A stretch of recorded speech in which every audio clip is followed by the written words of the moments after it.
दोस्तों नमस्कार, आदाब, सत श्री अकाल। चैट विद सुरेंद्र वत्स के नए एपिसोड में आप सबका बहुत बहुत स्वागत है। आज हमारे पास एक ऐसे मेहमान हैं जिनका जिंदगी का बहुत लंबा अनुभव है। सफलताएं भी देखी, असफलताएं भी देखी और इन्हीं सब चीज़ों से गुजरने के बाद बनता है तजुर्बा। सो आइए हम सब लोग मिलके स्वागत करें तजुर्बा के फाउंडर सुरेश मनसा रामानी सर हमारे बीच में हैं। सर आपका बहुत बहुत स्वागत है चैट विद सुरेंद्र वत्स में। बहुत बहुत शुक्रिया। इस शो में मैं बहुत बड़ा फ़ैन हूँ आपका। बहुत टाइम से आपके अच्छे मेहमान विवेक बिंद्रा और बहुत सारे तजुर्बेकार लोग आते हैं, तो मैं वीडियो देखता रहा तो मुझे लगा एक दिन मुझे भी जाना चाहिए। तो जब किसी चीज़ को शिद्दत से चाहो तो हमें मिला देते हैं। तो मैं अपनी इंट्रोडक्शन में 4 लाइनों से जावेद साहब की बहुत खूबसूरत लाइनें उनसे शुरू करूँगा। जो प्लीज सर। क्यों डरे कि ज़िंदगी में क्या होगा, क्यों डरे कि ज़िंदगी में क्या होगा, हर वक्त क्यों सोचे कि बुरा होगा, कुछ नहीं हुआ तो क्या हुआ, तजुर्बा तो नया होगा। Wonderful wonderful. तजुर्बा जो शब्द है सर अपने आप में ये बहुत कुछ कहता है। उर्दू का शब्द है। और पहले तो तजुर्बा के बारे में बताइए। तजुर्बा ये जो ऑर्गेनाइजेशन है आपने, ये क्या है, किस प्रकार से काम करती है? देखिए, बहुत सारे अगर हम एंटरप्रेन्योर्स की बात करें तो कुछ लोग बनना चाहते हैं, वानोबी एंटरप्रेन्योर जिन्हें कहते हैं। कुछ लोग एंटरप्रेन्योर हैं, कुछ ग्रोथ ढूंढ रहे हैं। ऑलरेडी एमएसएमई 8.5 करोड़ एमएसएमई है। तो तब जब ज़िंदगी में इतना तजुर्बा हो गया, इतने सारे बिजनेसेस कर लिए, बहुत बड़ी ऊंचाइयां भी देखी, बहुत बड़े फेलियर्स भी देखे, तो मुझे लगा ये तजुर्बा एक गिफ्ट है जो हमें आगे देनी चाहिए यंग एंटरप्रेन्योर्स को, वानोबी एंटरप्रेन्योर्स को जो बनना चाहते हैं उस जर्नी में।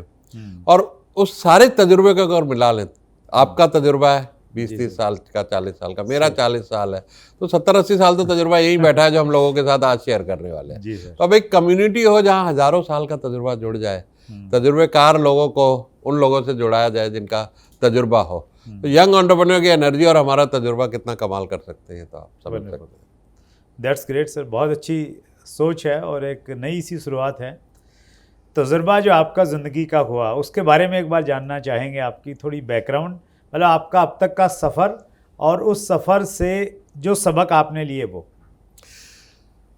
देखिए, बहुत खूबसूरत ज़िंदगी जी है मैंने सर। एक रिफ्यूजी कैंप में पैदाइश हुई उल्लासनगर महाराष्ट्र में। अच्छा। जहाँ पे 120 फुट की आर्मी बैरक में जैसे रिफ्यूजी कैंप होते थे, पाकिस्तान से माइग्रेट होके आए थे जो वहाँ के हिंदू इधर आए थे। अच्छा, मतलब आपके जो ग्रैंड पेरेंट्स थे? पेरेंट्स। अच्छा, ओके। वो वहाँ से यहाँ आए, तो हम 4 भाई बहन, माँ बाप और ग्रैंड फादर ग्रैंड मदर, इतने लोग एक छोटी सी 120 फुट की बैरक में रहना, और कोई टॉयलेट नहीं होता था।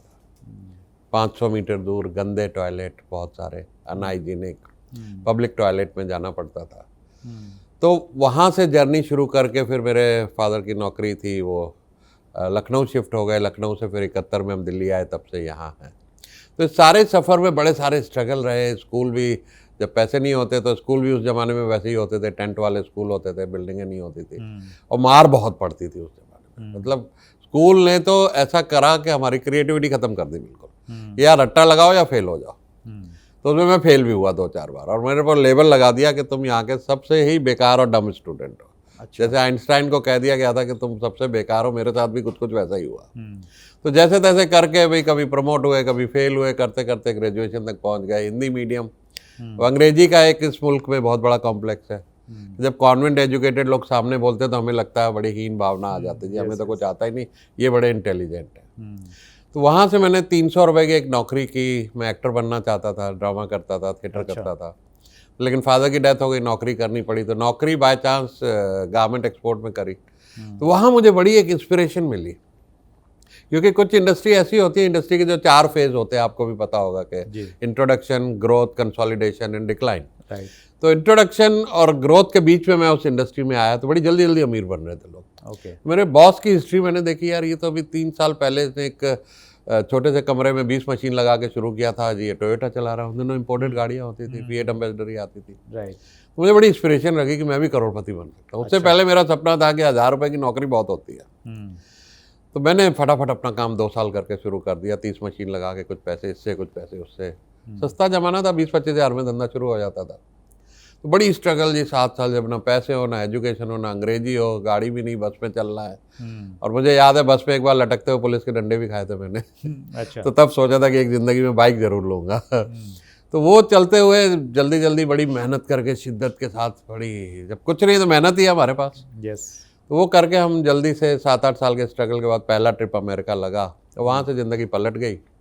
और एक चीज़ मैं यहाँ श्रोताओं को जरूर कहना चाहूँगा, जब आपके पास कुछ नहीं है, सिर्फ अपनी पैशन, शिद्दत और मेहनत है, तो तब मेरा ये सोचना है कि किसी न किसी रूप में भगवान आ जाते हैं। ओके, अच्छा। चाहे वो आपके मेंटर बन के आए, चाहे वो ग्राहक बन के आए, पर कहीं से कोई ऐसी मदद आती है, लाइफ चेंज हो जाती है। वैसे मेरी ज़िंदगी में भी हुआ, एक ग्राहक ऐसे मिले जिन्होंने बहुत सारा एडवांस दिया, बहुत सारे लेटर ऑफ क्रेडिट दिए, बहुत सारे ऑर्डर दिए। तो हमारा उस टाइम में लोग कहते थे कि आपका ग्राफ ऐसे है जैसे बीजेपी की सीटें थी 1 से 90। तो हमने 8 लाख का टर्नओवर, 80 लाख का टर्नओवर, फिर 8 करोड़ का टर्नओवर, फिर 30 करोड़ का टर्नओवर। अच्छा। तो ऐसे हम बढ़ते चले गए और इंडिया के टॉप एक्सपोर्टर बन गए। और 95 में हमने कहा बॉम्बे स्टॉक एक्सचेंज में कंपनी भी लिस्ट करते हैं। अच्छा। तो लिस्ट भी की और 300 टाइम ओवर सब्सक्राइब भी हुआ, हेडलाइंस आई, टीवी इंटरव्यू आए, बहुत बड़े एक सेलिब्रिटी जैसा स्टेटस हो गया। और फिर प्रेसिडेंशियल अवार्ड भी मिला विज्ञान भवन में, certificate of merit, doctor Shankar Dayal Sharma से। और कॉमर्स मिनिस्टर थे मिस्टर चिदम्बरम। तो ये जर्नी रही। उसके बाद फिर असफलताएं शुरू हुई। जब ऊपर जाता है तो कुछ नीचे भी गिरता ही है आदमी। तो उसके बारे में बात करेंगे आगे। That's great sir. आपके बारे में जब मैं पढ़ रहा था तो आप राइटर भी हैं सर, 5 किताबें आपने लिखी हैं। Sales coach of the year 2021 हैं, सीरियल एंटरप्रेन्योर हैं, प्रेसिडेंशियल अवार्ड आपको मिल चुका है। सो इतना सब किया और तजर्बा सबसे बड़ी जो चीज़ आपके पास में है। तो उस पूरी सारी चीज़ों को मिला के अगर हम कोई 3 लर्निंग चाहें आपसे सीखना, तो क्या बेस्ट लर्निंग है सर आपकी? स्पेशली वो लोग जो अभी एंटरप्रेन्योर हैं, उनको ज़िंदगी में उतना काम न करना पड़े, फेलियर न देखने पड़े और वो पहले ही सीख जाएं। देखिए, आपने लर्निंग वर्ड से शुरुआत की है कि 3 लर्निंग। तो पहला तो कहूँगा लर्निंग, नेवर स्टॉप लर्निंग। जैसे मैंने कहा, स्कूल ने मुझे तो बिल्कुल क्रिएटिविटी ख़त्म कर दी थी, या रट्टा मारो या फेल हो जाओ। तो जो मैं सीखा वो सीखा किताबों से। ओके। तो जैसे मैंने 5 किताबें लिखी हैं, अपनी ज़िंदगी के तजुर्बे ही डाल रहा हूँ ना, उसमें लर्निंग ही डाल रहा हूँ। तो ऐसे बहुत बड़े बड़े लोगों ने 400 रुपये में, 300 रुपये में, 200 रुपये में आपको उनकी ज़िंदगी का निचोड़ मिल जाता है। कितनी खूबसूरत बात है। तो मैंने 1000 किताबें पढ़ डाली। अच्छा, क्या बात। भरा पड़ा मेरा ऑफिस। और 500 किताबें मेरे, अब मैं खरीदता नहीं हूँ क्योंकि जगह नहीं रहती, तो सब डिजिटल में कन्वर्ट करता जा रहा हूँ, सब ई बुक्स में और किंडल के ऊपर मैं खरीद रहा हूँ। तो never stop learning is number 1। Number 2, दुनिया आपको सिखाएगी पैसा कैसे कमाना है, लेकिन कोई ये नहीं सिखाता पैसा संभालना कैसे। अच्छा, ओके। क्योंकि पैसा संभालना जो है कमाने से 10 गुना ज़्यादा, 100 गुना मुश्किल है। हिस्ट्री देखें, कितने बड़े बड़े लोग, बड़े बड़े फेलियर्स कॉर्पोरेट में हमारे सामने हैं। कुछ लोग देश छोड़ के भाग गए। तो ये भी हुए। तो पैसा संभालना बहुत ज़रूरी है। कमा तो हर कोई लेगा, भगवान सबको एक मौका देता है। तीसरी चीज़ है यहाँ पर के पे इट फॉरवर्ड। जैसे मैं अपना तजुर्बा लोगों को दे रहा हूँ, यंग एंटरप्रेन्योर्स को सिखा रहा हूँ, हज़ारों लोगों को सिखा रहा हूँ, तो हम सबका ये फ़र्ज़ बनता है कि हम कुछ न कुछ आगे भी गिविंग बैक करते चलें सोसाइटी को। मैं तो, मेरे लिए society entrepreneurship community, entrepreneurs community है। राइट। कि ये जो 8-10 करोड़ एंटरप्रेन्योर हैं इंडिया के, MSMEs हैं, ये बड़े जॉब क्रिएटर हैं, ये वॉरियर है। एक सैनिक बॉर्डर पे है, एक सैनिक यहाँ पे है, जो जॉब क्रिएट कर रहे हैं, वेल्थ क्रिएट कर रहे हैं। बड़े तो इंडस्ट्रियलिस्ट 100-50 होंगे, राइट, कुछ 1000 लाख में जॉब करेंगे, लेकिन MSMEs तो करोड़ों जॉब क्रिएट कर रहे हैं। तो उन लोगों को जो हम लोग ट्रेनिंग दे रहे हैं, तो नेवर स्टॉप लर्निंग। दूसरा है पैसा संभालना सीखिए। तीसरा है आगे मदद जरूर करिए लोगों की जिनकी कर सकें। पहले पॉइंट पे आता हूँ सर मैं, लर्निंग पे। Learning from books sir. हाँ जी। अच्छा, बुक्स में आपने तो बहुत सारी किताबें पढ़ी हैं सर। पर्टिकुलर जो व्यक्ति एक कुछ बड़ा करना चाहता है, सपने हैं बहुत बड़े, डायरेक्शन नहीं मिल रही प्रॉपर, उसके लिए पर्टिकुलर कोई बुक आप सजेस्ट करेंगे? आपकी फेवरेट बुक्स कौन सी रही 2-3? देखिए, मेरी फेवरेट बुक है मैजिक ऑफ थिंकिंग बिग। अच्छा, डेविड जे स्वार्ट्ज। हाँ जी। और दूसरी बुक है जब फंस जाओ, जहाँ भी फंस जाओ जिंदगी में, तो रॉबर्ट शुलर की tough time never last, tough people do, दूसरी किताब है। तीसरी अपनी फेमस बाइबल जो है how to influence people and make friends, Dale Carnegie. ये 3 किताबें अपने आप में धरती नाप लेते हैं आप तीनों में। क्या बात है। देखिए हम डायरेक्ट सेलिंग में हैं सर, और डायरेक्ट सेलिंग में हमारी मतलब जो पहली 10 बुक होती हैं उनमें ये तीनों रहती हैं, और आपका डायरेक्ट सेलिंग का तजुर्बा उस प्रकार से नहीं रहा। मतलब हम यूँ माने कि जो एंटरप्रेन्योर हैं वो भी उसी प्रकार की यही बुकें उनकी भी चॉइस रहती हैं। जी, ये किताबें बड़ी, जैसे मैंने कहा कि धरती जैसे 3 कदमों में नापी जाती है, ये पूरा यूनिवर्स ऑफ बुक्स में अगर ये 3 जरूरी पढ़नी है, उसके बाद भी बहुत सारी है लर्निंग है। लेकिन डायरेक्ट सेलिंग की आप बात करें तो मैं बहुत बड़ा फ़ैन हूँ। डायरेक्ट सेलिंग के बारे में ज़्यादा मैंने पढ़ा और सीखा नहीं, और मैं सीखना चाहूँगा इसके ऊपर कुछ किताबें। आपकी भी सजेशन लूँगा कौन सी पढ़ूँ, ताकि जो लोग उनसे मेरे जुड़ते हैं उनको भी कुछ सिखा पाऊँ, क्योंकि मैंने देखा है इसमें कुछ साल की मेहनत के बाद एक डाउनलाइन जब अच्छी सी क्रिएट हो जाती है तो एक पैसिव इनकम जैसी क्रिएट हो जाती है कि अगर आपने 20-50 हज़ार लोगों की डाउनलाइन कर दी तो कहाँ कौन आपके लिए काम कर रहा है। That is power of leveraging, जो रिच डैड पुअर डैड में रॉबर्ट कियोसाकी ने भी बहुत डिटेल में बात की है कि लेवरेजिंग जब आप करते हैं तो टेक्नोलॉजी लेवरेज करें, पैसा लेवरेज करें, या leverage other people's labour and time. तो ये एक बहुत बढ़िया कॉन्सेप्ट है, इसको भी मैं आगे डीप में और सीखना भी चाहूँगा खुद भी। That's good. बिल्कुल सर, दोनों चीज़ों पे बात करते हैं। जो 3 बुक्स की आपने बातचीत की, इस पे मैं व्यूअर्स के साथ इसलिए भी साझा कर रहा हूँ क्योंकि किताबें बहुत सारी हैं, क्या पढ़ें, बहुत कन्फ्यूज़न रहता है। और मेरा अपना अनुभव ये कहता है कि अगर आप 100 किताब पढ़ेंगे तो उनमें से आपकी टेस्ट की या जो आपको रियली हेल्प करने वाली हैं वो 4-5 किताबें ही निकलती हैं। बाकी मिलता है लेकिन उतना ज़्यादा नहीं मिलता। लेकिन ये जो तीनों किताबें हैं ये ऐसी किताबें, तीनों अलग अलग फील्ड में काम करती हैं। जैसे जो लोक व्यवहार है, how to win friends and influence people, वो बिल्कुल ह्यूमन रिलेशंस आपके बहुत मजबूत हो जाएंगे, लोगों से कैसे डील करना है, और कहीं भी जाइए लोग तो मिलेंगे ही मिलेंगे। Second, the magic of thinking big, वो हमारी सोच को बड़ा कर देती है। हम जब हमने चैनल स्टार्ट किया हम लोग इसको डायरेक्ट सेलिंग पे फोकस करना चाह रहे थे, लेकिन हमने इसका नाम ऐसा रखा, उसी बुक का प्रभाव था कि चैट विद सुरेंद्र वत्स। तो इसमें हम लोग ओपन रखते हैं, सबसे हम लोग सीखेंगे। और जो रॉबर्ट सुलर की किताब है उसका हिंदी में टाइटल है मुश्किलें हमेशा हारती हैं, संघर्ष करने वाले जीतते हैं। तो तीनों बहुत इंपॉर्टेंट हैं। तो व्यूअर्स को मैं कहना चाहूँगा ये तीनों किताबें आप पढ़ें, और मैं टीम से कहूँगा कि वो डिस्क्रिप्शन में लिंक डालें तीनों के, ताकि किसी भी व्यूअर को ज़्यादा ढूंढना नहीं पड़े कि यार बोल तो दिया कहाँ से मिलने वाली हैं। That's great. आपने डायरेक्ट सेलिंग के बारे में बातचीत किया सर। डायरेक्ट सेलिंग में जो सबसे पहली बुक हमारे यहाँ पे आई थी और पूरे देश के लोगों ने उसको हाथों हाथ ले लिया, वो थी डॉक्टर उज्जुल पाटनी जी की जुड़ो जोड़ो जीतो। जुड़ो जोड़ो और जीतो। हाँ, वाह, बहुत शानदार बुक है। और डॉक्टर उज्जुल पाटनी अपने आप में एक बहुत लीजेंड पर्सनैलिटी हैं, तो बहुत यूनिक बुक है। और इस प्रकार की सरल भाषा में उसको लिखा गया है कि वो आम आदमी की समझ में बहुत अच्छे से आ जाती है। और थोड़ा सा और डीप अगर हम जाएं तो हमारा चैट विद सुरेंद्र वत्स की जब हमने शुरुआत की सर, हमारे पहले एपिसोड के गेस्ट थे दीपक बजाज जी।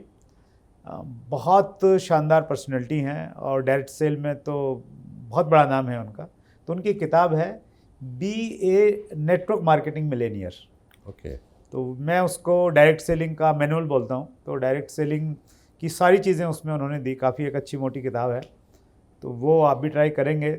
और क्योंकि आपका पढ़ने का शौक़ है और आप जैसा आदमी जो इतना अनुभवी है और इतना इन्फ्लुएंस रखता है सोसाइटी में, तो वो डायरेक्ट सेलिंग को पढ़ेगा, डायरेक्ट सेलिंग की बात करेगा, तो हमारी थोड़ी इज्जत और बढ़ जाएगी सर। ज़रूर, मैं चाहूँगा कि इस इंडस्ट्री को सपोर्ट करूं और जो अपना तजुर्बा है और अपनी ट्रेनिंग के ज़रिए इन तक भी पहुंचूं और इनको भी ट्रेन करूं, क्योंकि सेल्स एक ऐसी चीज़ है जिसको जितना सीखो कम है।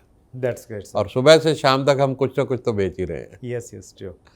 बुक्स की बात हमने की सर, आपकी पहली लर्निंग। दूसरी लर्निंग आपने पैसे की बातचीत की, पैसे को संभालना। हमारे यहाँ भी पैसा जब आता है तो बहुत तेज़ी से आ जाता है सर, और बिल्कुल सही बात है। मैं भी बहुत सारे लोगों को जानता हूँ जिन्होंने पैसा बहुत कमाया लेकिन वो मैनेज नहीं कर पाए, तो उन्होंने बाद में बहुत टफ टाइम देखना पड़ा। तो पैसे को मैनेज कैसे किया जाए सर? देखिए, मेरी भी यही लर्निंग रही कि जब 95 में पब्लिक इशू आ गया, इतने करोड़ों आ गए, 11-12 गाड़ियाँ आ गई, बंगले आ गए, फैक्ट्रीज आ गई, तो थोड़ा दिमाग ख़राब हो जाता है, थोड़ी एरोगेंस, थोड़ी ईगो आ जाती है। तो हम लोग बहुत अनाप शनाप दिखावे के लिए खर्चे करने लग गए। तो अक्सर लोग जो गाड़ियाँ और घर खरीदते हैं बड़े बड़े लग्जरी, माइंडलेस, ज़रूरत से ज़्यादा, हम उन लोगों को इम्प्रेस करने के लिए खरीदते हैं जो इम्प्रेस होते ही नहीं। अगर आपने किसी को दिखाने के लिए बड़ी गाड़ी खरीदी है तो उसका रिएक्शन यही होगा कि आपसे जेलसी होगी कि मैं आपसे बड़ी कैसे खरीदूं। तो कोई ज़रूरत नहीं है वो ईगो और वो रखने की, जिसमें आप कंफर्टेबल हो। एक ठीक ठाक गाड़ी जो आपको स्टेटस के लिए चाहिए, एक ठीक ठाक घर और ठीक ठाक समाज में जैसे आप उठ बैठ सकें, कंडक्ट कर सकें। बाकी पैसे को आपको संभाल के रखना है, ठीक से इन्वेस्ट करना है। और गलती कहाँ होती है कि बहुत ज़्यादा लेवरेजिंग करते हैं। एक जगह मैंने कहा लेवरेजिंग का फ़ायदा होता है, लेकिन यहाँ लेवरेजिंग का बहुत बड़ा नुकसान है। जैसे आपने देखा कि दिल्ली एनसीआर में बहुत सारे बिल्डर्स ने लेवरेजिंग करी कि एक ज़मीन ली, अभी उसका पूरा हुआ नहीं है, दूसरी भी ले ली, तीसरी भी ले ली, और जहाँ सेल बंद हुई वो जेल चले गए। तो इसको एक मैं सिंपल एंटरप्रेन्योर्स के लिए अगर साधारण भाषा में बताने की कोशिश करूँ, आपके पास 1 करोड़ रुपए है और आप 10 लाख रुपए इन्वेस्ट करते हैं, वो चला जाता है, रिस्क है, तो आप पे कोई फर्क नहीं पड़ेगा। स्टेज 2 आपने पूरा 1 करोड़ इन्वेस्ट किया, चला गया तो आप फिर खाली हो गए, तब भी ठीक है, आप दोबारा बाउंस बैक कर सकते हैं। लेकिन 1 करोड़ अपना है और 10 करोड़ लोन ले लिया, फिर कोई बचाने वाला नहीं है। तो ये सब लर्निंग जब मैं बहुत सारे कोर्सेज इस पर डिज़ाइन कर रहा हूँ, जैसे मैंने कहा कि पैसे संभालना कोई नहीं सिखाता है, तो पहली लर्निंग यहाँ है कि खर्चा जो दिखावे के लिए कर रहे हैं उसको बंद कीजिए, उसको मेंटेन कीजिए। और पैसिव इनकम, जैसे डायरेक्ट मार्केटिंग भी एक पैसिव इनकम का जरिया है। तो सिंपल शब्दों में कहूँ कि अगर आपके जो खर्चे हैं उससे दुगनी आपकी पैसिव इनकम होती है, आप बहुत अमीर आदमी हो। आप अंबानी से भी अमीर हो, क्योंकि आपको किसी का पैसा देना नहीं है और आपके जो खर्चे हैं उससे दुगनी पैसिव इनकम आपके पास आ रही है। उसको ठीक से इन्वेस्ट करते रहे तो वेल्थ मल्टीप्लाई होती ही रहेगी, कोई रोक नहीं पाएगा। That's great sir. और आपकी इसी इनपुट में मैं थोड़ी सी चीज़ और ऐड करना चाहता हूँ, क्योंकि डायरेक्ट सेलिंग कम्युनिटी को मैं बहुत अच्छे से जानता हूँ। हमारे यहाँ पे बहुत कंपटीशन रहता है सर। उसने मर्सिडीज़ C क्लास ख़रीदा है तो मैं E लूँगा, उसने E ले लिया तो मैं S क्लास लूँगा, और बहुत बार उसकी ज़रूरत नहीं होती उस प्रकार से। लेकिन देखिए, हमारा जो बिज़नेस वैसे तो कोई भी, लेकिन पर्टिकुलर डायरेक्ट सेलिंग का बिज़नेस है ना, अप डाउन्स का बिज़नेस है। आज आपकी टीम अच्छी है, कल टीम छोड़ के चली गई, कोई दूसरी कंपनी आ गई, कुछ भी इश्यूज़ हो सकते हैं। तो सेविंग जरूर रखिए साथ के साथ में, वो बहुत इंपॉर्टेंट है। और दिखावा मत कीजिए, बहुत ज़्यादा मत कीजिए। डायरेक्ट सेलिंग को बोलते हैं कि दिखावा करने वाले लोगों की इंडस्ट्री है, लेकिन मैं इस चीज़ को अपने अनुभव के साथ में मानता हूँ कि दिखावा करने वालों की इंडस्ट्री नहीं है, ये संभल के चलने वाले लोगों की और विजनरी लोगों की इंडस्ट्री है। So thank you so much sir. तीसरे पॉइंट पे और आते हैं। मैं क्लैरिटी चाहता हूँ, क्योंकि आपके अनुभव से निकल के कोई चीज़ आई है तो उसकी हम लोग उसको हम लोग इम्प्लीमेंट करें अपनी ज़िंदगी में। Giving back to the society, आपने तो बड़ा अच्छा तरीका चुन लिया है कि भाई जो आपका एक्सपीरियंस है वो एक्सपीरियंस आप एंटरप्रेन्योर में बांटेंगे, और उससे कहीं ना कहीं सोसाइटी भी ग्रो करेगी और कंट्री भी ग्रो करेगा। एक आम आदमी के अंदर भी इच्छा रहती है। जनरली मैं जब पूछता हूँ कुछ नज़दीकी लोगों से, जब मैं उनकी ड्रीम बिल्डिंग करता हूँ, तो व्यक्ति समाज के लिए बहुत कुछ करना चाहता है। जी मैं हॉस्पिटल खुलवाना चाहता हूँ, जी मैं अनाथालय खुलवाना चाहता हूँ। लेकिन एक आम आदमी जिसके पास में बहुत ज़्यादा पैसा तो नहीं है, लेकिन उसकी इच्छा है कि यार मैं भी कुछ करूँ सोसाइटी के लिए, वो क्या कर सकता है ताकि ये वाली जो उसका एक क्या बोलेंगे, ये उसका एक ड्रीम है वो पूरा हो? जो कुछ भी देखिए, 2-3 तरह से यू कैन गिव बैक। एक तो पैसा है तो पैसे से, तजुर्बा है तो तजुर्बे से, या अपने श्रम से किसी की मदद कर सके। तो एक आदमी को एक दिन में खुश भी करेंगे तो 365। If you can bring smile to 1 person a day, बहुत सारे तरीके होते हैं। जैसे हम आपको बात करें कि हम जोधपुर गए हुए थे अभी सर, तो वहाँ मिर्ची वड़ा बहुत फेमस है। तो हम मिर्ची वड़ा खा रहे तो एक छोटी सी बच्ची आई, कुछ पैसे वैसे मांग रही थी, तो मेरी वाइफ ने उसको जितने हम वड़े खा रहे थे उतने उसको भी ले दिए। तो 1-2 लोग और आ गए, उसने कहा इनको भी दे दो। अब वो 2-3 लोगों के चेहरे पे स्माइल आई और हमने उसका कोई फोटो खींच के अपने बात निकाली, तो मैं जिक्र कर रहा हूँ, हमने फेसबुक पे नहीं लगाया। वाई शुड बी पब्लिसाइज, हमने दिल से किया उस चीज़ को। तो ब्रिंग ए स्माइल एक छोटा सा जेस्चर है, 20-50 रुपए में ही उनके चेहरों पे मुस्कान आ गई। तो कुछ ना कुछ भलाई का काम करते चले, एक आदत पड़ जाएगी आपको। तो जब आप बहुत सक्षम हो जाएंगे, अच्छे पैसे हो जाएंगे, तो पैसों से मदद कर लेंगे, किसी को तजुर्बे से कर लेंगे, किसी को आप उठने में मदद कर सकते हैं, किसी बुजुर्ग को सीट दे सकते हैं, वो भी तो एक मदद है। मतलब वो सोच में होना चाहिए कि यार मैंने हेल्प करनी है लोगों की, कुछ ना कुछ बैक देना है जो मुझे मिला है जी। That's great. आपका बहुत सारा तजुर्बा है सर। उस तजुर्बे में आदमी हमेशा, मतलब एक आम आदमी इस चीज़ से जूझता रहता है कि यार ये मेरी गलत आदतें हैं, इनको छोड़ना है, और ये अच्छे वाली आदतें हैं, इनको मैंने डालना है। तो आप भी इस दौर से गुजरे होंगे सर। अच्छी आदतें कैसे डालें और बुरी को कैसे छोड़ें? अभी तक भी गुजरते हैं। अच्छा, ओके। क्योंकि देखिए मैं 63 साल का हूँ। अच्छा, तो आपका एनर्जी लेवल और जोश जुनून वो दिखता नहीं है कहीं दूर तो दूर मैं लिखता हूँ जब मेरा जन्मदिन आता है फेसबुक पे और सोशल मीडिया के, celebrating 43rd anniversary of my 20th birthday. वाह। तो जैसे हमारे सोच होते हैं, पावर ऑफ सबकॉन्शियस माइंड, आपने भी किताब पढ़ी होगी जोसेफ मर्फी की सर। तो मैं उसमें बड़ा बिलीव करता हूँ कि आपके जो वर्ड्स है पावर। तो हैबिट्स जाती नहीं है, क्योंकि 60 साल से अगर एक घर में खाने पीने का माहौल हो तो फूड की हैबिट पड़ जाती है। आप गलत आदतों को अच्छी आदत से ओवर पावर करना है, ओके, तभी वो आदतें जाती हैं। तो जैसे कहते हैं ये खाना छोड़ दो, तो वो छूटेगा नहीं कि मीठा खाने की आदत पड़ी हुई है। तो आपको कुछ अच्छा हेल्दी खाने की आदत डालनी पड़ेगी। ओके। तो जब दिमाग में हमेशा रहेगा कि मेरे को चॉइस हेल्दी करनी है, तो धीरे धीरे करके वो छूटता चला जाएगा। और नॉर्मली मैंने ऐसा पढ़ा और किया भी है कि 90 दिन में एक अच्छी आदत पड़ जाती है, तो बुरी आदत अपने आप छूट जाती है। पर्टिकुलर कोई आदत आपको ऐसी ध्यान है सर जो आपको लग रहा था यार ये मैंने छोड़नी है या ये मैंने डालनी है, वो आपने किया हो और किस उसका एक्सपीरियंस कुछ शेयर करना चाहेंगे सर? देखिए मुझे पिछले लॉकडाउन से पहले बड़ा स्ट्रगल था, 30 साल के फेलियर थे वजन के साथ। अच्छा। 110 किलो मेरा वजन था। तो ये एक बड़ा रहता था कि वजन में एक ट्रेनर हूँ, कोच हूँ, और लोग देखते थे भाई अपने को तो सुधार लो, हमें क्या सुधारोगे।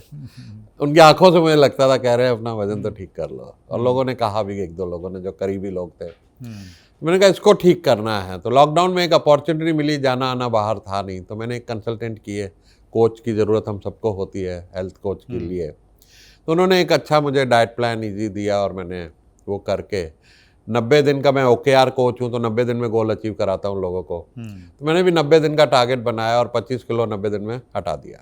अच्छा, वाह। पूरा हेल्दी हैबिट पड़ गई। तो मुझे हफ्ते में कोई 2-3 दिन ड्रिंक करने की आदत थी, वो छूट गई।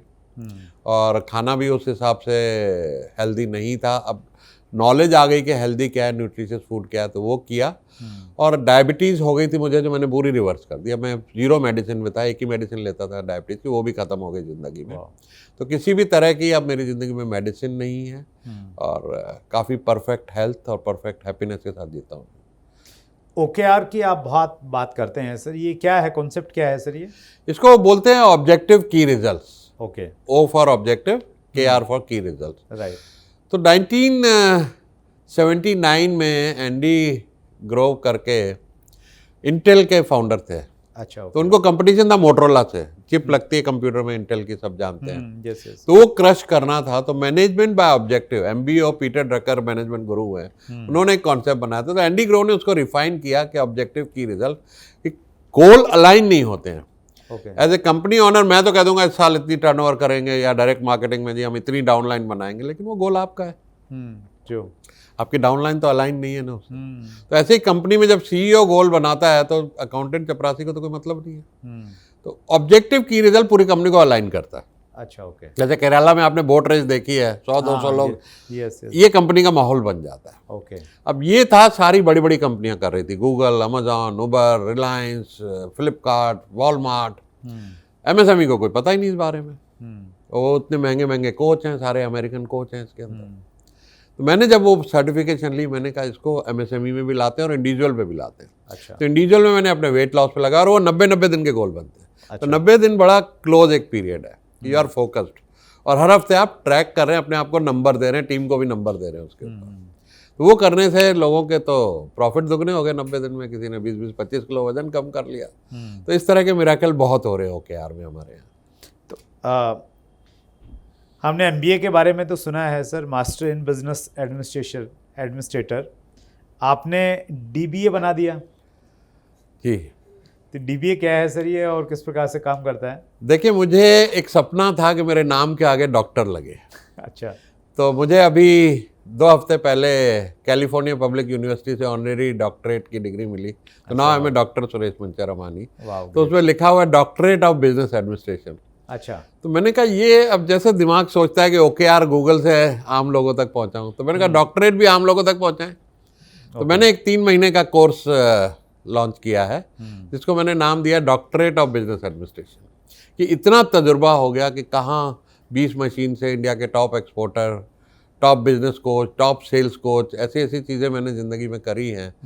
तो ये सारा तजुर्बा जब मैं बिजनेस का लोगों तक पास ऑन करूँगा तो उनको DBA बना दूंगा मैं। अच्छा। तो उनको मैं sales, marketing, team building, funding और पैसा संभालना, ये सारी चीज़ों को अगर 3 महीने के एक मैंने कैप्सूल में बनाया है कि ये कर लिया तो आपने समझो MBA से भी ऊपर की चीज़ कर ली, आपने डॉक्टरेट कर ली। तो ये ऑनलाइन आप ये जूम पे लाइव रहेगा ऑल इंडिया के लिए, हफ्ते में 3 दिन, 1 रिकॉर्डेड घंटा। वीडियो नहीं रहती, लाइव नहीं, रहता है, आप मुझे लाइव रहते हैं। लाइव ही पसंद है। रिकॉर्डेड यूट्यूब के लिए है खाली, लेकिन जब इंटरेक्शन है, सिखाना है, तो मेरी और एनर्जी जब तक पास ऑन नहीं होगी सीख नहीं तो सकता। उसमें मतलब कितने आवर्स का प्रोग्राम रहता है सर ये? ये 1 घंटा रहेगा हफ्ते में 3 दिन, 3 महीना। हफ्ते में 3 दिन और 3 महीना मतलब? हफ्ते में 3 घंटा, हाँ, 3 महीना। तो 36 आवर्स का। हाँ जी। Okay, right. तो ऑब्वियसली सर आपका तजुर्बा है तो वो पेड प्रोग्राम होगा ये। जी। तो ये इसका चार्जेस क्या है सर? हमारे यहाँ पे स्पेशली इस शो की एक खूबी ये भी बन गई है, जो बड़े बड़े लोग आते हैं सर, उनसे हम रिक्वेस्ट करते हैं और वो हमारे व्यूवर्स के लिए वो रेट उपलब्ध करवाते हैं जो आज तक कभी उन्होंने कहीं उपलब्ध नहीं करवाए और किसी प्लेटफॉर्म पे नहीं मिलते हैं। तो वो अपॉर्चुनिटी मैं भी चाहूँगा सर। देखिए, मेरे चार्जेस और फीस तो कोई भर नहीं सकता जी, क्योंकि बहुत बड़ा तजुर्बा है, ट्रू। और फ्री मैं देना नहीं चाहता क्योंकि उसकी कदर नहीं होती है। मेरे गुरु ने मुझे सिखा दिया था कि नेचर भी एक्सचेंज करती है, पेड़ भी अगर ऑक्सीजन देता है तो कुछ लेता है कार्बन डाइऑक्साइड। Right, right. तो मैं इसे गुरु दक्षिणा कहता हूँ। अच्छा। तो नॉर्मल फीस इसकी 11,000 रुपये रखी है, सिर्फ और सिर्फ DBA की। लेकिन आपके व्यूअर्स के लिए सिर्फ और सिर्फ 5100 रुपये गुरु दक्षिणा। क्या बात है sir, thank you so much sir. मतलब हमें तो 20% का डिस्काउंट मिल जाए तो हम लोग बिल्कुल उछलने लग जाते हैं, और आपने तो अप्रोक्स 50% का डिस्काउंट दे दिया। ज़बरदस्त सर। डायरेक्ट सेलिंग की हमारी कम्युनिटी ज़्यादा है, तो डायरेक्ट सेलर्स से रिलेटेड इसमें क्या कंटेंट होगा सर? मैं ज़रूर कवर करूँगा क्योंकि सेल्स है। हाँ, तो सेल्स का बहुत बड़ा मॉडल होगा और सेल्स हर जगह चाहिए। आपका तो सारा मॉडल ही सेल्स के ऊपर सेल्स है। का टोटली तो सेल्स पे तो बहुत ही कम से कम 1 महीना तो पूरा पूरा सेल्स के ऊपर ही लगेगा। सेल्स है हमारे यहाँ पे, और लीडरशिप डेवलपमेंट है क्योंकि लोगों को लीड करना रहता है। तो डायरेक्ट सेलर्स के लिए बेनिफिशियल रहेगा। डायरेक्ट सेलर्स के लिए बहुत बेनिफिट रहेगा क्योंकि उसमें मैं बहुत सारी चीज़ें कवर करता हूँ। कंसल्टेटिव सेलिंग कवर करता हूँ, NLP को कैसे यूज़ करें सेल्स में, और स्पिन सेल्स को कैसे यूज़ करें अपनी सेल्स में। ओके। और बहुत सारा पर्सनल ब्रांडिंग भी बहुत ज़रूरी है कि आपकी अपनी एक अथॉरिटी होनी चाहिए, एक्सपर्टीज़ होनी चाहिए। किताब कैसे लिखें, आप जब अपने ग्राहक के पास जाएंगे या किसी को एक अपनी किताब ऑटोग्राफ करके देंगे, आपकी ब्रांड अथॉरिटी कितनी ऊंची हो जाती है। तो वो भी मैं सिखा देता हूँ। Great, great, wonderful, that's great. तो डिस्क्रिप्शन में हम लोग लिंक डालेंगे, और जो स्पेशल ऑफर सर ने दिया है ये बहुत लंबे समय तक आपके लिए अवेलेबल नहीं रहेगा, कुछ दिनों के लिए अवेलेबल रहेगा। तो डिस्क्रिप्शन में लिंक पे आप जाके वो स्पेशल बेनिफिट जो सर का DBA 11,000 का 11,000 रुपये का है, तो CWSU व्यूवर्स के लिए हमारी कम्युनिटी की पावर की वजह से ये 50% डिस्काउंट पे आपको यहाँ पे मिल रहा है। That's great sir. हमने आपका कमिंग सून का इंटरव्यू डाला था, व्यूवर्स ने कुछ क्वेश्चंस किए हैं तो जरूर लेता हूँ सर मैं। दिनेश सैन दुबई से हैं, ये लिखते हैं कि मैं दुबई में अपनी कंपनी चला रहा हूँ, नेटवर्क मार्केटिंग के लिए ज़्यादा समय नहीं निकाल पा रहा हूँ, कैसे मैनेज करें? देखिए, इसके 2 मतलब हो सकते हैं कि नेटवर्क के लिए टाइम नहीं मिल रहा है या नेटवर्क मार्केटिंग के लिए टाइम नहीं मिल रहा है। अगर नेटवर्क मार्केटिंग आपका बिजनेस है तो उसके लिए टाइम तो आप नहीं निकालेंगे तो कौन निकालेगा। ओके। लेकिन शायद ये कहना चाहते हैं नेटवर्क के लिए टाइम नहीं मिल रहा है। मतलब मुझे ऐसा लग रहा है सर, ये कहना चाह रहे हैं कि ये बिजी हैं अपने काम में, और नेटवर्क मार्केटिंग करने के लिए प्रोस्पेक्टिंग करना, लोगों से मिलना, वो टाइम मैनेज नहीं कर पा रहे हैं कहीं। मैं दोनों चीज़ें कवर कर लेता हूँ सर। नेटवर्क और नेटवर्क मार्केटिंग भी, दोनों सब्जेक्ट अलग भी हैं और साथ में जुड़े हुए भी हैं। सर। तो अगर इनका मतलब नेटवर्क से है कि ये काम कर रहे हो, नेटवर्क ग्रो नहीं कर पा रहे, तो आप एक दिन निकालिए हफ्ते में, सैटरडे या संडे, ओके। एक आधी कम्युनिटी कोई ज्वाइन कर लीजिए जहाँ रेगुलर लोग मिलते हैं, जहाँ रिलेशनशिप, नेटवर्क माना रिलेशन बनाना, गॉट इट। और रैंडम इवेंट्स पे जाकर रिलेशन नहीं बनते, सिर्फ कार्ड एक्सचेंज होते हैं। तो जो कम्युनिटी रेगुलर मिलती हो, जैसे हमारे तजुर्बा में हम लोग रेगुलर मिलते हैं पूरे इंडिया में, अलग अलग चैप्टर्स हैं, तो ऐसी कोई भी रोटरी है, लायंस क्लब है, जहाँ भी आप नेटवर्क करना चाहें, क्योंकि ह्यूमन टू ह्यूमन कनेक्शन बनते हैं। राइट। तो वो ज्वाइन कीजिए, और ऑनलाइन में लिंक्डइन और फेसबुक, यूट्यूब वगैरह तो है ही है। नेटवर्क मार्केटिंग का टाइम नहीं मिल रहा और इसको ऐसे साइड बिजनेस करना चाहते हैं, तो आप उसको कंपनसेट कर सकते हैं। 6 बजे के बाद आपके पास टाइम है, ओके। या सैटरडे संडे टाइम है, और अगर कुछ भी टाइम नहीं है तो ऑनलाइन तो है ही है ना। ऑनलाइन भी आप लाखों करोड़ों से जुड़ सकते हैं, डिजिटली बहुत कुछ बेच सकते हैं आप, उसको यूज़ कीजिए, उसको सीखिए। That's great, wonderful sir. Next question ले रहा हूँ सर, ये कोच कुमार का प्रश्न है, how to get a small business to the next level if there is a financial issue. बहुत अच्छा सुंदर सवाल है coach Kumar ji. Financial issue तो सबके साथ है।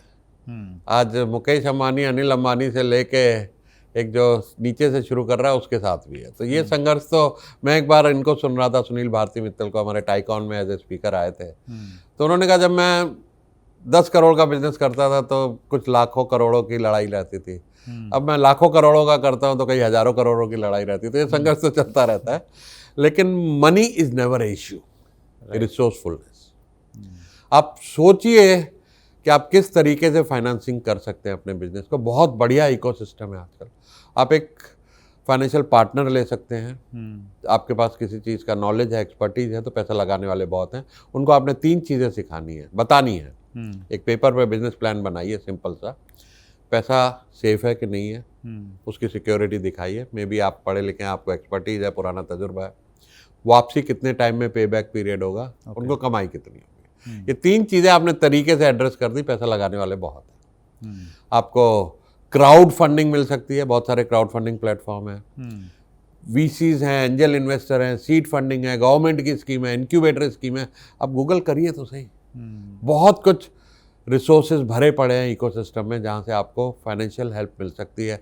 कस्टमर फाइनेंसिंग, जैसे मेरे कोर्सेज हैं, सब लोग एडवांस देते हैं, मुझे कोई फाइनेंस की जरूरत ही नहीं है। तो कुछ ऐसा कीजिए ना क्रिएटिवली, कि कस्टमर से एडवांस लीजिए, वही आपके फाइनेंस हो गए, वही पार्टनर बन गए। That's great, wonderful sir. अंतिम प्रश्न ले रहा हूँ सर, ये योगेश बरोड़ का है, फ्रेशर एंटरप्रेन्योर कैसे बने। एंटरप्रेन्योर ये शब्द बहुत प्रचलन में है और हर आदमी चाहता है मैं भी एंटरप्रेन्योर बनता हूँ, उसको कुछ आइडिया नहीं है, क्या करें सर। देखिए, एंटरप्रेन्योर पहले तो बनने की सोच रखी, ये बहुत बड़ी बात है, क्योंकि एंटरप्रेन्योर बनना जरूर चाहिए। मैं अक्सर लोगों को कहता हूँ, मेरी फेवरेट लाइन है, मेरा कोट भी समझ लीजिए, कि बेटा पान की दुकान खोल लेना, नौकरी मत करना। Okay okay. बहुत लोगों को कहा है और बहुत लोग की ज़िंदगी बनी है ये याद करते करते उनको। तो जब आप एंटरप्रेन्योर बनते हैं, क्योंकि इनकम पे कोई लिमिट नहीं होनी चाहिए, और जब आप नौकरी करते हैं तो टाइम बेच रहे हैं और टाइम इज लिमिटेड। राइट। तो एंटरप्रेन्योर बनना ही बहुत बड़ी बात है। आप चाहे छोटे बनेंगे, कल बड़े होंगे। तो एंटरप्रेन्योर बनिए, और एंटरप्रेन्योर बनने के बहुत सारे तरीके हैं। आपकी डायरेक्ट मार्केटिंग है, बहुत बड़ी इन्वेस्टमेंट नहीं है। Yes true. हिम्मत चाहिए, मेहनत चाहिए, सेलिंग स्किल्स चाहिए, कितना कमाया है लोगों ने इसमें। इंश्योरेंस इंडस्ट्री है, कोई इन्वेस्टमेंट नहीं है। म्यूचुअल फंड इंडस्ट्री है, कोई इन्वेस्टमेंट नहीं है। आप भी सोलोप्रेन्योर हैं तो एंटरप्रेन्योर, अपने खुद के बॉस हैं। तो बहुत सारे ऐसे रास्ते हैं जहाँ पर आप बगैर इन्वेस्टमेंट के काम कर सकते हैं। कोई एक्सपर्टीज हासिल कीजिए, कोई पार्टनर बना के आप बन सकते हैं। जैसे मैंने बताया, सीड फंडिंग, इंक्यूबेटिंग, एंजल इन्वेस्टमेंट, बहुत कुछ अवेलेबल है, क्राउड फंडिंग है। तो अच्छी सोच है इनकी, एंटरप्रेन्योर ज़रूर बने। पैसे का फिक्र छोड़ दें कि ये नहीं है, एजुकेशन नहीं है। हम सबके पास एजुकेशन नहीं थी, पैसा नहीं था। हमारे जो लेजेंड हैं धीरू भाई अंबानी, उनके पास भी पैसा नहीं था, लेकिन सबने कहीं ना कहीं से शुरुआत की। बिगनिंग इज हाफ डन, शुरू कीजिए, पहुंच जाएंगे आप भी। That's great, super sir. आपने व्यूवर्स के क्वेश्चंस भी लिए और आपका जो तजर्बा है सर पिछले 40-45 सालों का, वो हमारे व्यूवर्स के साथ में शेयर किया। और स्पेशली धन्यवाद इस चीज़ के लिए कि आपका जो डॉक्टरेट इन बिजनेस एडमिनिस्ट्रेशन है वो आपने 50% डिस्काउंट पे मात्र 5100 रुपये में हमारे व्यूवर्स को दिया। डिस्क्रिप्शन में मैं उसका लिंक डाल रहा हूँ सर। और जिस प्रकार आपकी तजुर्बा की कम्युनिटी है ना सर, ऐसे ही चैट विद सुरेंद्र वत्स की भी हम एक कम्युनिटी क्रिएट कर रहे हैं।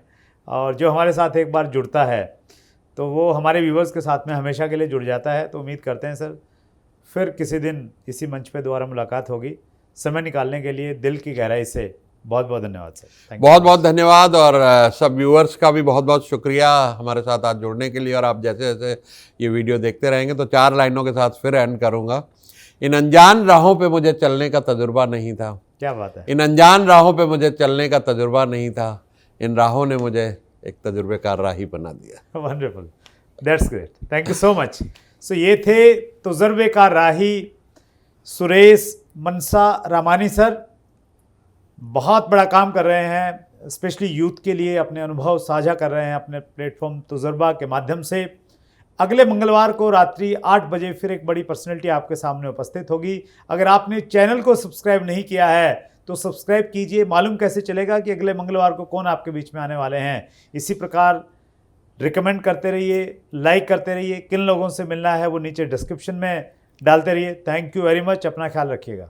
अगर आपने अभी तक chat with Surendra Vats channel को सब्सक्राइब नहीं किया है तो अभी सब्सक्राइब करें और बेल आइकन दबाना ना भूलें, जिससे आपको आने वाली सभी वीडियोस की अपडेट सबसे पहले मिले और हमारी किसी वीडियो को मिस ना करें। वीडियो को ज्यादा से ज्यादा शेयर और लाइक करके अपना प्यार जरूर दें।